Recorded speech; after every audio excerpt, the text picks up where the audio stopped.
Dia bukan Tuhan, mungkin. Bolehkah saya merujuk kepada beberapa ayat? Ya, berikan saya satu. Kami akan menjawabnya. Kita ambil sebagai contoh, Injil Yohanes bab 14 ayat 28. Oh, yang itu cantik, Bapa lebih besar daripada saya. Saya tahu Anda sedang mencari dari Sheikh Google. Adakah Anda tahu konteksnya? Oh, semuanya. Mungkin tidak. Saya tidak tahu konteks sebenarnya. Baiklah. Mari kita baca Yohanes bab 14 ayat 28. Kamu telah mendengar aku berkata kepadamu, aku akan pergi, dan aku akan datang kepadamu. Aku pergi kepada Bapa, sebab Bapa lebih besar daripada aku. Jadi, Anda berpikir bahwa Yesus mengatakan dia bukan Tuhan karena Bapa lebih besar daripada dia. Ya, Baiklah. Tetapi Anda sudah pun silap dan saya akan menerangkan sebabnya. Saya akan menunjukkan kepada Anda dari konteks mengapa Anda salah tetapi Anda perlu jujur dengan saya dan menjawab. Adakah bos Anda lebih hebat daripada Anda? ya. Maksud saya, dari segi kewibawaan. Anda menjawabnya. Jadi, Anda baru sadar seseorang boleh lebih hebat daripada Anda sama ada dalam bidang kuasa atau sifatnya. Sekarang, adakah Anda lebih hebat daripada kucing Anda? Dalam arti kata bahwa di mata Tuhan Anda, adakah Anda mempunyai nilai lebih daripada kucing Anda atau Anda kurang daripada kucing di mata Tuhan Anda? Oh, dalam arti kata itu, ya, lebih. Baiklah. Jadi, perhatikan bos Anda adalah lebih hebat daripada Anda dalam authority, tetapi bukan sifat dan zatnya. Tetapi Anda lebih hebat daripada kucing Anda secara semula jadi. Sekarang, persoalannya ialah, adakah Yesus mengatakan Bapakku lebih besar daripada aku secara semula jadi atau dalam kuasa? Anda tidak perlu meneka karena bab itu tidak bermula dalam Yohanes bab 14 ayat 28. Saya akan menunjukkan kepada Anda apa yang Yesus katakan. Sekarang, bukankah benar dalam Islam, dalam Al-Quran, mengikut nama-nama Allah, salah satu daripada 99 nama Allah ialah Al-Haq kebenaran? Saya percaya begitu. Baiklah. Dan Anda bersetuju jika Anda seorang Muslim, Anda tidak boleh memberikan nama dan sifat unik Allah kepada makhluk. Itu akan menjadi syirik. Kita bersetuju? Saya tidak biasa dengan itu. Karena sekarang, itulah agama Islam. Nah sekarang, kita akan pergi ke Yohanes bab 14 ayat 6. Mari kita baca konteks. Yesus atau Isa berkata, Akulah jalan, dan kebenaran, Al-Haq, dan kehidupan, Al-Hayat. Menurut perjanjian lama dan bahkan Al-Quran, hanya Tuhan adalah kehidupan, dan hanya Dialah kebenaran.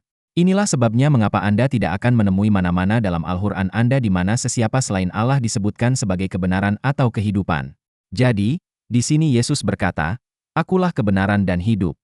Sekarang, bolehkah Anda tunjukkan kepada saya di mana-mana ayat dalam Quran Anda atau dalam perjanjian lama seorang nabi yang telah berkata, Akulah kebenaran dan kehidupan?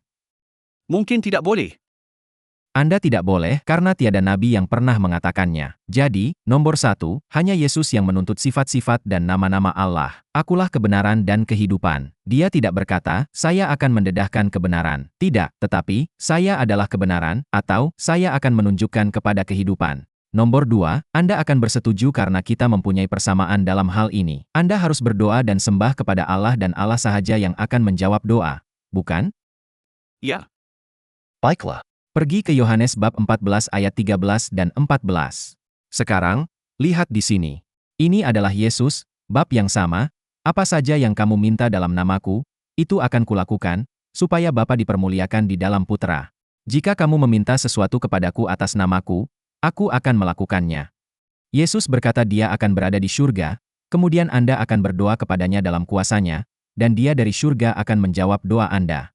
Bolehkah Anda menunjukkan kepada saya seorang nabi yang berkata, saya akan menjawab doa Anda, dan saya akan melakukan apa yang Anda minta kepada saya? Tidak. Jadi, jika Yesus adalah makhluk dan dia hanya seorang manusia, mengapa dia berkata, Akulah kehidupan, akulah kebenaran, dan kamu berdoa kepadaku, dan aku dari syurga akan menjawab semua doamu, dan melakukan semua mukjizat, jika dia makhluk, apabila dia tahu ini adalah perkara yang hanya Tuhan boleh lakukan?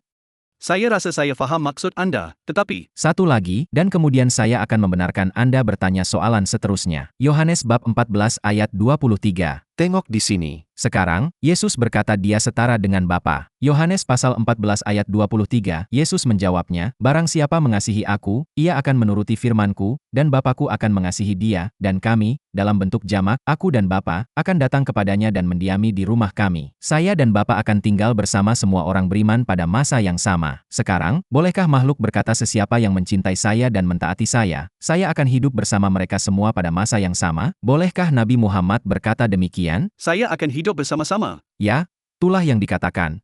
Hidup, bermakna dia akan bersama Anda, di rumah Anda, dan mendiami bersama semua orang Islam pada masa yang sama? Saya rasa itu. Maksud saya, Anda bercakap tentang Muhammad, itu bukan niatnya. Tetapi, saya rasa jawapan ringkasnya adalah tidak. Baiklah. Tetapi Yesus berkata, "Aku dan Bapa-Ku, kita hidup dengan setiap orang percaya yang sejati, tidak kira berapa ramai, tidak kira di mana mereka berada, aku bersama mereka semua sama seperti Tuhan Bapa." Jadi, itu bermakna dia bertuntut sebagai sama dengan Bapa, bahwa dia mempunyai keupayaan yang sama dengan Bapa yang berada dengan semua orang percaya pada masa yang sama. Adakah ini bunyi seperti dia hanya makhluk? Adakah ini terdengar seperti dia pikir dia setara dengan Tuhan Bapa? Saya mendapat tafsiran. Sekarang, bagaimana ini boleh difahami sebagai dia sama, masih masalah dengannya? Teruskan. Kalau ada ayat lain, teruskan. Maksud saya, mari kita berpegang pada yang ini, kerana saya masih mempunyai beberapa masalah dengannya, kerana pada mulanya Anda menyebut, adakah Anda mendengar saya? Ya, teruskan. Apa masalahnya? Jadi, pada permulaan penjelasan Anda menyebut Yesus lebih rendah dalam otoriti sebagai Bapa, bukan? Ya, baiklah. Apa masalahnya? Adakah ini membayangkan bahawa dia mempunyai kehendak yang berbeza? Tidak. Ia berarti bahwa dia bukan pribadi yang sama. Bukankah ia membayangkan kehendak yang berbeza? Tidak sama sekali. Ini menunjukkan bahwa dia bukan pribadi yang sama, karena Anda mengelirukan kewibawaan dengan kehendak. Karena jika kehendak Yesus bertentangan dengan Bapa, maka itu bermakna dia tidak akan berada dalam kesatuan yang sempurna dengan Tuhan Bapa dan melakukan semua yang Bapa suruh dia lakukan. Tidak, ia hanya membayangkan bahwa dia bukan pribadi dan sosok yang sama dengan Bapa. Baiklah, jika begitu, izinkan saya membawa satu lagi ayat. Ya, bawalah ayat yang lain. Saya suka Anda. Anda sangat jujur. Saya suka itu. Baiklah. Saya fikir ia adalah, Matius bab 26 ayat 39. Jadi saya percaya, dalam hal ini, dan saya fikir ia agak sama dalam Markus bab 14 ayat 36. Ya, Itulah Matius di mana dia telah berdoa kepada Bapa, Abba Bapa. Betul. Tepat sekali. Dan jika saya ingat konteksnya dengan betul, ia seperti saat-saat sebelum penyalibannya dan ya, malam sebelum dia dikhianati. ya, Dan dia melihat itu datang. Dan ayat ini seolah-olah menunjukkan bahawa dia ingin itu tidak akan berlaku, tetapi diserahkan ke dalam tangan Tuhan Bapanya. Ya. Jadi apakah soalannya? Jadi, ayat ini akan menunjukkan beberapa, maksud saya, pada saya sekurang-kurangnya, kehendak yang berbeza. Apa yang Yesus kehendaki bukanlah apa yang Bapa kehendaki. Tidak. Ia sebenarnya menunjukkan bahwa kehendaknya tidak berbeza daripada kehendak Tuhan Bapa karena dia berkata, "Bukan seperti yang ku kehendaki, tetapi seperti yang engkau kehendaki," karena kehendak anak adalah kehendak Bapa. Justru, Anda telah salah membacanya. Memang. Tetapi mengapa dia meminta mereka? Karena dia bukan pribadi yang sama dengan Bapa. Tidak, baca dengan teliti. Jika boleh, biarlah cawan ini berlalu untukku. Namun begitu, bukan seperti yang saya kehendaki, tetapi seperti yang Tuhan kehendaki. Jadi, dia bahkan menunjukkan bahwa jika ada jalan keselamatan yang lain, biarlah. Namun, kehendakku adalah kehendakmu. Jadi, jika tidak ada cara lain, maka dia akan menerima cawan itu. Sebab itu dalam ayat 42, apa yang dikatakan?